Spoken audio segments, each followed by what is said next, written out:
Hey, Cheers is filmed before a live studio audience. Big problem.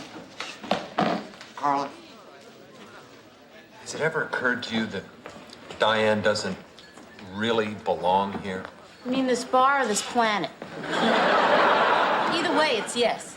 Gang, what's up? Aaron right here, Canadian Looney. The CBC is a disaster. I know David Cochran is my least favorite, followed up by Rosie, but we found this other little Rhea Perlman impersonator, and man, she is the worst. She is so hard on the Conservatives here, it's ridiculous. Like, she calls herself a journalist.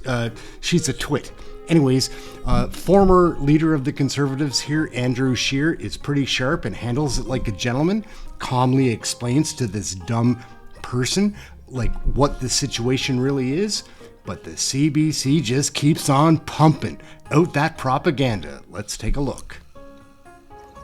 Hey, that's something everyone can enjoy. And just weeks ago, my next guest was the Leader of the Opposition. Tonight, he'll be in North Vancouver at an event called Making Canada Better, a Conservative Vision. And joining me in studio is Andrew Scheer, the MP for Regina, Qu'Appelle, Saskatchewan, and a former leader of the Conservative Party of Canada. Welcome, Andrew. So nice to have you here. Great to be here. Thanks very much for the invite. So let's start with Pierre Poilievre's by-election win in Alberta. That brings him back to the House of Commons after losing his seat in the last election. What does this mean for your party? Well, it's very exciting for us to have Pierre back in the House. It was a great show of support from voters in Battle River, Crowfoot, and we greatly appreciate that. Look, Pierre set the agenda for the past few years while he was Leader of the Opposition from the House of Commons at a time when everybody in Canada, all the political pundits and the left-wing institutions were saying that, the debate on the carbon tax is over and Conservatives just need to accept that. Pierre said, no, it's wrong. It's bad for Canadians. It's bad policy. He led the fight on that. He shone a light on what was happening with the Trudeau Liberals' radical drug experiment with legalizing the use of hard drugs in public places.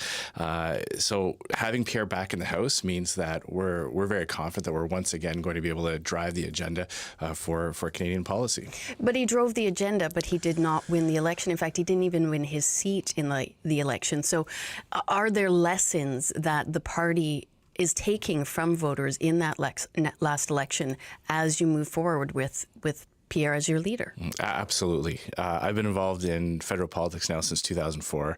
Win or lose, political parties analyze what happened. My son just started his football season. They watch game film after every game, whether they win or lose. Obviously, we didn't form government. We have to learn what happened. Why did we fall short? I like to focus on the positives because the first thing to ensure success is to not lose any of the gains you've made. And when I look and see who Pierre brought into our party, directly that he himself can take credit for it because we've seen people at Conservative Party events who not only have never voted Conservative, but many of whom have never even voted or taken part in the political process. Pierre inspired them with that message of making housing affordable again, making communities safe again, restoring the value of paychecks again. Now, what was the difference between the 42% that we got, a historic number of votes, and forming government? That's what we've been spending some time looking at. Pierre's touring the country right now, meeting with former candidates, with campaign managers, people who knocked on thousands and thousands of doors. We want to hear that input from people who actually want our party to succeed. And I can assure you that heading into the fall with Pierre back at the helm, you'll see some of those ideas are coming out and some of the feedback that we received. And in terms of continuing to get people to come on to your side that will vote for you, that didn't vote for you in the last election, you have a very solid base of young men. A lot of women did not connect with the party. A lot of older Canadians did not connect to the party. So will there be policies and concrete plans in place that would address those issues, that would speak to those people? Well, I don't accept the premise. We have historic numbers of votes from women as well. In fact, I think I can't remember the exact numbers, but in many demographics, in many regions, we had an advantage that the Conservatives have never seen before amongst all Canadians, amongst men and women, young and old.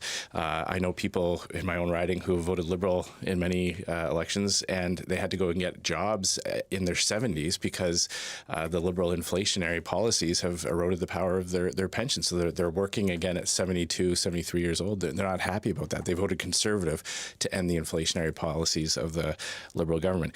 Clearly, there is a demographic. There's a group of Canadians that decided to go with the Liberals instead of Conservatives. We got to figure out why. Was that a policy thing? Was it a messaging thing? Was it a timing thing? Sometimes these things can be boiled down to very complex things or very simple things, and we're going to do that methodically. We're not going to let political pundits who don't knock on doors tell us why they think the sure, issues came and from. I do understand that, but we have to address the fact that heading into the election, the Conservatives had an enormous lead. They very quickly and very dramatically lost that lead.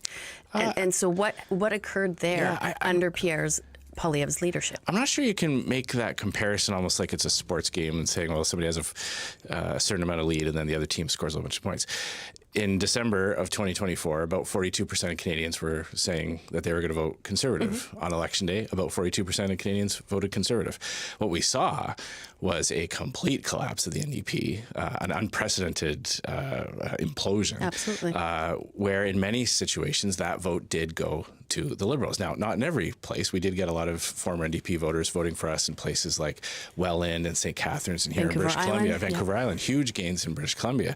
So that's what, when I talk about the gains that Pierre made, I mean, no one, if you had told me after the 2021 election that our next leader was going to win St. Catharines, win seats on Vancouver Island, win the youth vote, get 42% of the vote, it'd be like, well, fantastic. Tell us who that leader is and we'll just put him in right now, So I look at the situation we're in right now.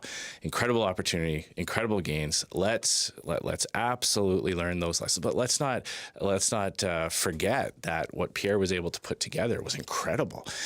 When our previous leader stepped down, we were a party that was down in the polls. We had a lot of divisions with our own caucus, our own party, major policy changes on key issues. Pierre came in and said, no, we're going to be principled. We're going to take our rock-solid Conservative ideas that we know will improve Canada.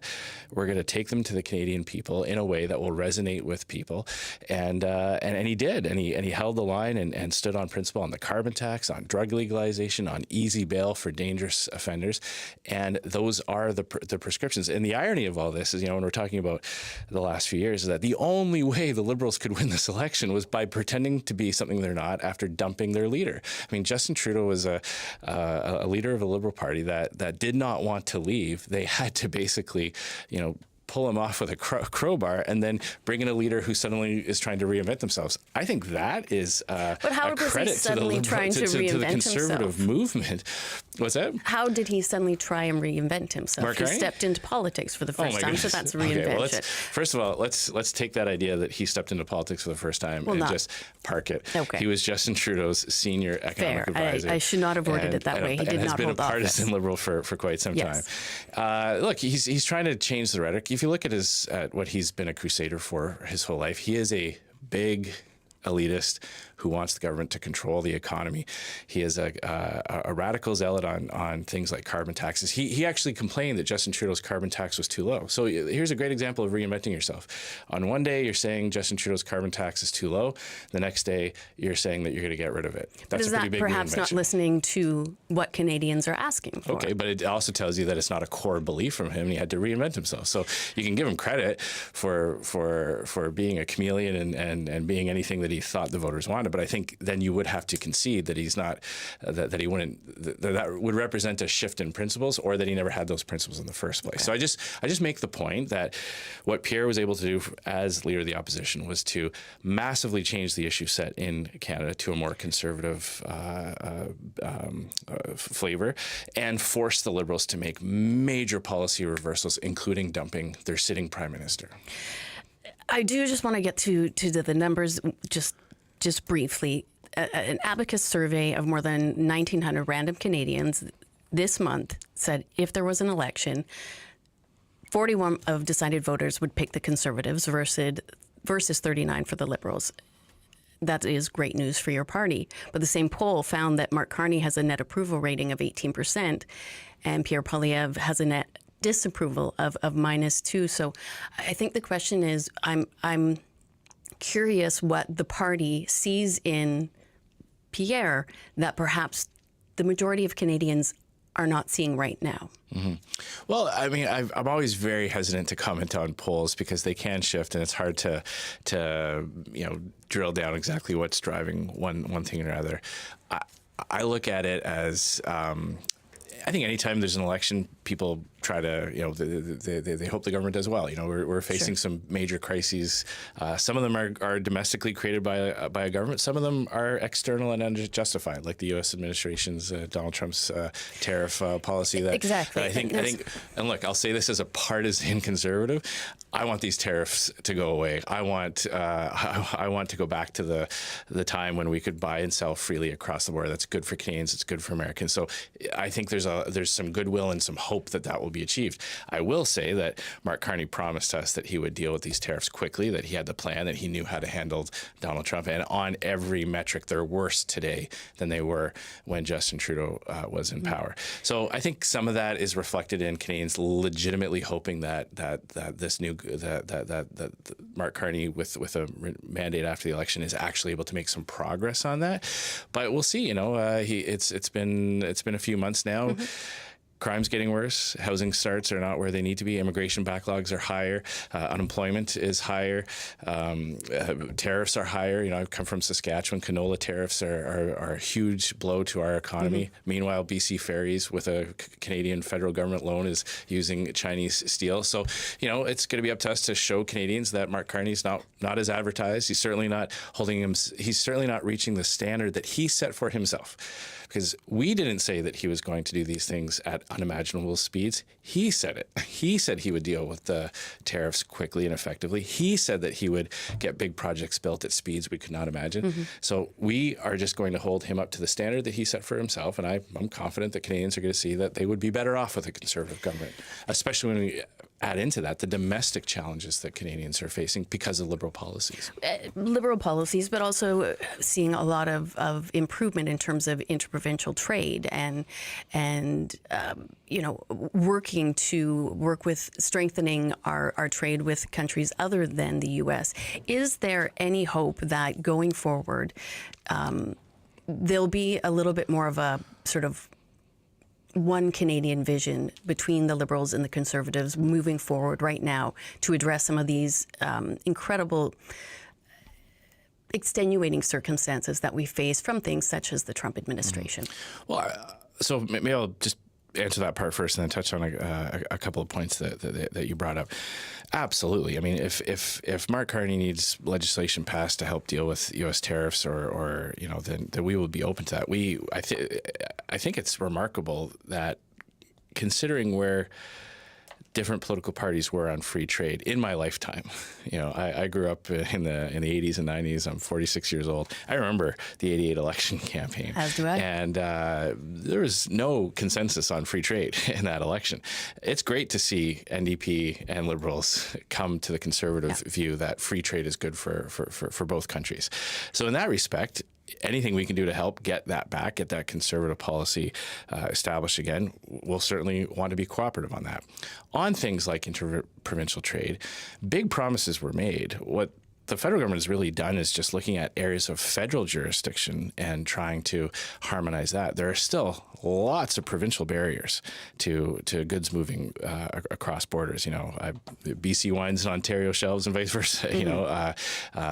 All kinds of things like food inspection and processing plants in Saskatchewan not being able to sell into Manitoba. Mark Carney hasn't made any kind of progress on that. And keep in mind that this is an existential threat that we're facing from the U.S. Canada's exports dropped by 13%. So going around to other countries, we always believe in diversifying trade. The previous Conservative governments signed dozens of free trade deals in South America, Asia, Europe. But at the end of the day, there's two things that we need. We need the relationship with the U.S. back to normal, and we need our big energy projects going. The best way to massively increase our exports is by reviving the pipelines that the Liberals killed. And Mark Carney was out there cheerleading for these kinds of policies that trap our natural resources in the ground. He still won't make a commitment to getting a pipeline built. we still are selling our energy products at a discount. The Polish ambassador was on, I believe it was a CBC program, basically had to stifle his laughter when he was talking about some of the LNG that that his government is importing from the US is actually Canadian, but the Canadian companies have to sell it at a discount to the US. The US marks it up, sells it to Europe, and makes the big profit. So none of that is going to change if Mark Carney keeps going down the liberal policy of anti-energy policies. And the EV mandates is another example of this, because he's still doubling down on forcing Canadians to buy electric vehicles.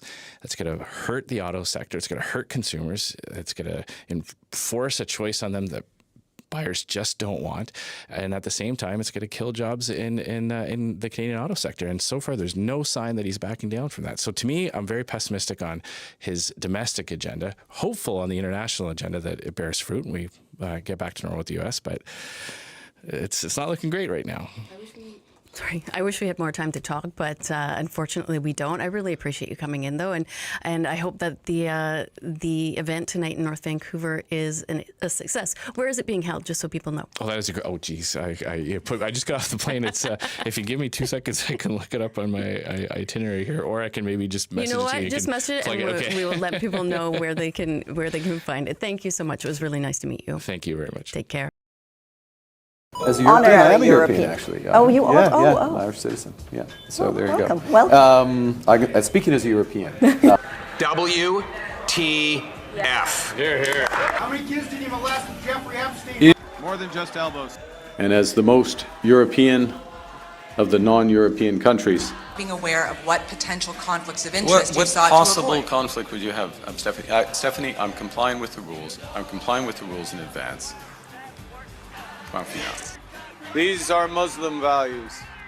These are Canadian values. Hi, everyone. Congratulations, you're spending more money on taxes than on food, clothing, and shelter combined.